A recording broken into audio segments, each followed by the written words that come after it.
అఖిల భారత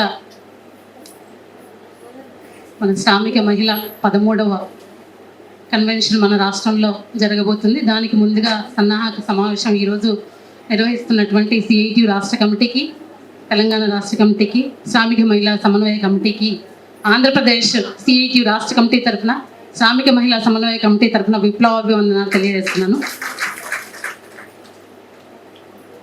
ఇక్కడ జరగబోయేటటువంటి సదస్సుకి ఆంధ్రప్రదేశ్ కమిటీ నుండి కూడా సహాయ సహకారాలు అందించే విధంగా సిఐటియు ఆంధ్రప్రదేశ్ రాష్ట్ర కమిటీ దృష్టికి కూడా తీసుకెళ్లి సహాయం అందించే విధంగా కృషి చేస్తాననేసి ఈ సందర్భంగా తెలియజేస్తున్నాను. నా ముందు మాట్లాడినటువంటి పెద్దలు అనేక విషయాలు చెప్పారు.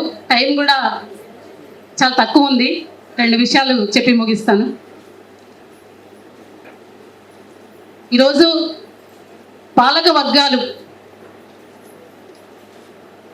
ప్రైవేటీకరణ, కార్పొరేటీకరణ విధానాల్ని ముందుకు తీసుకొస్తూ మన కార్మిక వర్గాన్ని దోపిడీ చేస్తున్నాయి. ఈ దోపిడీకి వ్యతిరేకంగా ప్రపంచవ్యాప్తంగా మన దేశంలో, మన రాష్ట్రంలో పెద్ద ఎత్తున ఈ ప్రైవేటీకరణ విధానాలకి వ్యతిరేకంగా మనం పెద్ద ఎత్తున ఉద్యమాలు, పోరాటాలు చేస్తున్నాం. జూలై 9వ తారీఖున మనందరం కూడా దేశవ్యాప్తమైనటువంటి సమ్మెలో పాల్గొన్నామా లేదా? కార్మిక వ్యతిరేక విధానాలు ఈరోజు ఈ ప్రభుత్వం, నరేంద్ర మోడీ బీజేపీ ప్రభుత్వం 11 సంవత్సరాలు అవుతుంది అధికారంలోకి వచ్చి. అధికారంలోకి రాకముందేమో 2 కోట్ల ఉద్యోగాలు ప్రతి సంవత్సరం ఇస్తానని చెప్పారు. మరి మన బిడ్డలకు ఎవరికైనా ఉద్యోగాలు వచ్చినాయా? ఉద్యోగాలు రాకపోగా ఈరోజు ఉన్నటువంటి ఉపాధి కూడా లేకుండా చేసేటటువంటి విధానంగా మన ప్రైవేట్ రంగం, ప్రభుత్వ రంగంలో ఉన్నటువంటి సంస్థలన్నింటినీ కూడా కార్పొరేట్ శక్తులకు కట్టబెడుతుంది. కాబట్టి ప్రైవేటీకరణ విధానాలకు వ్యతిరేకంగా కార్మిక వర్గం యొక్క హక్కులు కాపాడుకోవడం కోసం బ్రిటిష్ కాలంలో పోరాడి సాధించుకున్నటువంటి 44 కార్మిక చట్టాల్లో ఈరోజు 29 కార్మిక చట్టాలు రద్దు చేసి 4 లేబర్ కోడ్లుగా తీసుకురాబోతుంది. మన కార్మిక వర్గానికి ఉరితాడుగా ఉన్నటువంటి ఈ లేబర్ కోడ్లకు వ్యతిరేకంగా దేశవ్యాప్తంగా మనం అనేక సమ్మెలు చేస్తాం. మన జూలై 9న కూడా చేస్తాం.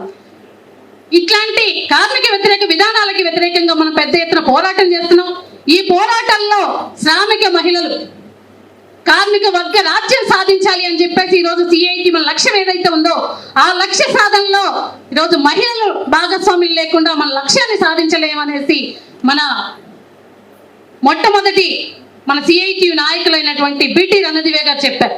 ఉద్యమాల్లో, పోరాటాల్లో వస్తున్నటువంటి వాళ్ళని నాయకత్వ స్థానాల్లోకి తీసుకురావాలి అని చెప్పేసి అనేక సందర్భాలలో చెప్పారు.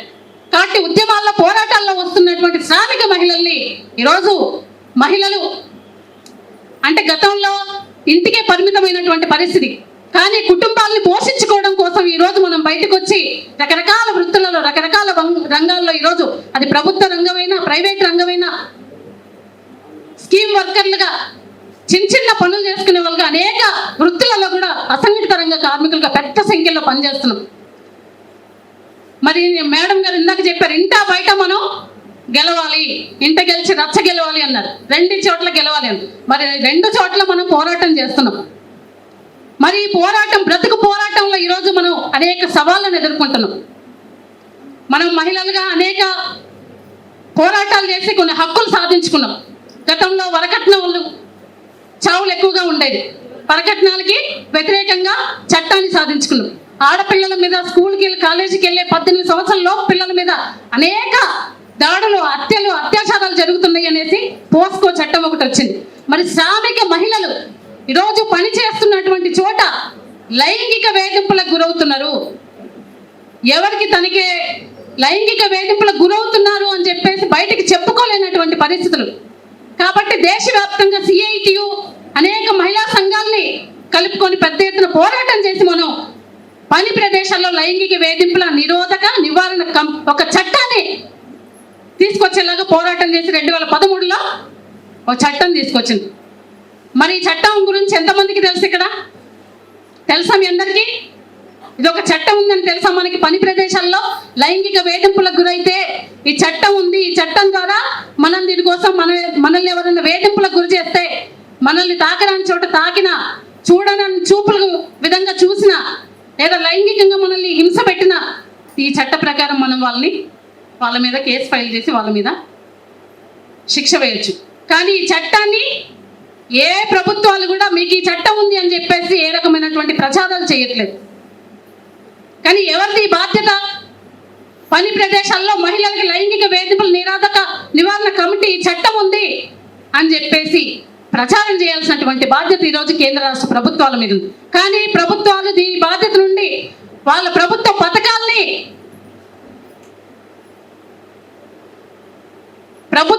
పథకాల్ని ప్రచారం చేసుకోవడం కోసం కోట్ల రూపాయలు ఖర్చు పెడతారు. కానీ మహిళలకు సంబంధించి మాత్రం ఎటువంటి ప్రచారం అనేది చేయరు ఈరోజు.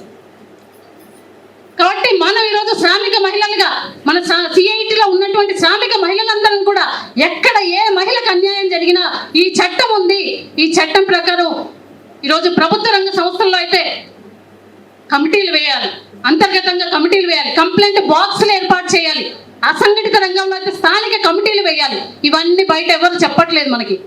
కానీ మన కమిటీలలో మనం వీటి గురించి చర్చించి ప్రభుత్వ అధికారులను నిలదీసి ఖచ్చితంగా ఈ కమిటీలు ప్రభుత్వ రంగ సంస్థల్లోనైనా అసంఘటిత రంగంలో ఉన్నటువంటి కార్మికులకు కూడా ఈ వేధింపులు ఎదురవుతున్నాయి. స్కీమ్ వర్కర్లు, మున్సిపల్ కార్మికులు, రోజు బిల్డింగ్ కార్మికులు కానివ్వండి, రకరకాల వృత్తులు చేసేటటువంటి కార్మికులు లైంగిక వేధింపులకు గురవుతున్నారు. మున్సిపల్ కార్మికులు మస్టర్ పాయింట్ల వద్ద కాబట్టి ఇట్లాంటి వేధింపులు గురవుతున్నాయి. ఈరోజు చట్టం ఉంది, ఆ చట్టాన్ని మనం సద్వినియోగం చేసుకోవాలి అని చెప్పేసి ప్రతి ఒక్కరికి తెలియజెప్పాలి. అట్లాంటి జరిగినప్పుడు వాళ్ళకి, ఆ కుటుంబాలకి మనం సిఐటిగా, శ్రామిక మహిళలుగా అట్లాంటి వాళ్ళకి అందరికి కూడా మనం అండగా ఉండాలి. కాబట్టి ఈ చట్టం మీద అవగాహన కల్పించడం, అదే విధంగా ఈ చట్టాన్ని దుర్వినియోగం కాకుండా దీన్ని కాపాడుకొని సద్వినియోగం చేసుకునే విధంగా శ్రామిక మహిళలుగా మనం శ్రామిక మహిళా సమన్వయ కమిటీగా ముందుకు తీసుకెళ్లేటటువంటి పని మనం చేయాలి. అందుకే రాబోయేటటువంటి కాలంలో ఈ జరిగేటటువంటి సదస్సులో కూడా శ్రామిక మహిళల ఈ చట్టం గురించి మనం చర్చిస్తాము. దీన్ని ఏ రకంగా ప్రభుత్వాలు ఇంప్లిమెంటేషన్ చేస్తున్నాయి, ఇది ఏ రకంగా మిస్యూజ్ అవుతుంది అనేది కూడా మనం ఈ సదస్సులో, రాబోయేటటువంటి సదస్సులో చర్చించి కింది స్థాయి వరకు తీసుకెళ్తాం. దీని గురించి ఆంధ్రప్రదేశ్లో మేము గత సంవత్సరం ఏం చేసామంటే అన్ని జిల్లా కలెక్టర్లకు కూడా లేఖలు రాసాం.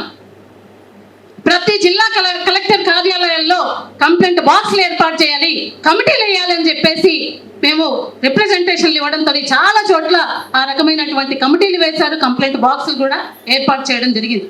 ఇంకా కొన్ని చోట్ల వేయాల్సి ఉంది.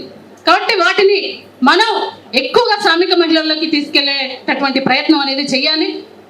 రాబోయేటటువంటి కాలంలో సిఐటియు ఏదైతే మనకి నినాదం ఇస్తుందో, శ్రామిక మహిళల్ని ఎక్కువ సంఖ్యలో ఉద్యమాలు, పోరాటాల్లోకి వచ్చే వాళ్ళని మనం మన సంఘాల్లో ఇముడ్చుకొని నాయకులుగా తీర్చిదిద్దేటటువంటి పని ఏదైతే సిఐటి తీసుకుందో దాంట్లో మనందరం కూడా భాగస్వాములు కావాలి.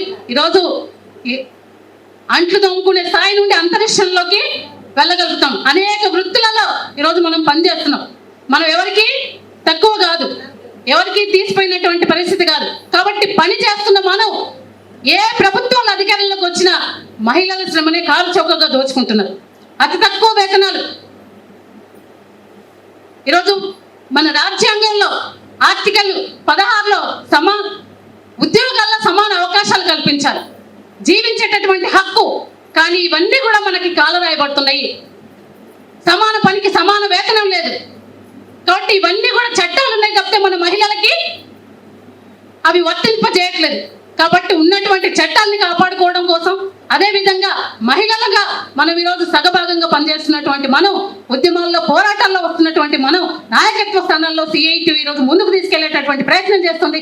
దాంట్లో మనం ఈరోజు శ్రామిక మహిళా సదస్సు విజయవంతం కావడం కోసం కూడా మనందరం కూడా రాష్ట్ర వ్యాప్తంగా ఆ రకమైనటువంటి ఆర్థిక సహాయ సహకారాలు ఇచ్చి ఈ జరిగే సదస్సును విజయవంతం చేయాలనేసి, విజయవంతం అవ్వడం కోసం మనందరం కూడా కృషి చేయాలనేసి ఈ సందర్భంగా తెలియజేస్తూ నాకు ఈ అవకాశం ఇచ్చినందుకు మీ అందరికీ, అదేవిధంగా నాయకత్వానికి కూడా ధన్యవాదాలు తెలియజేస్తూ ముగిస్తాను. Thank you very much.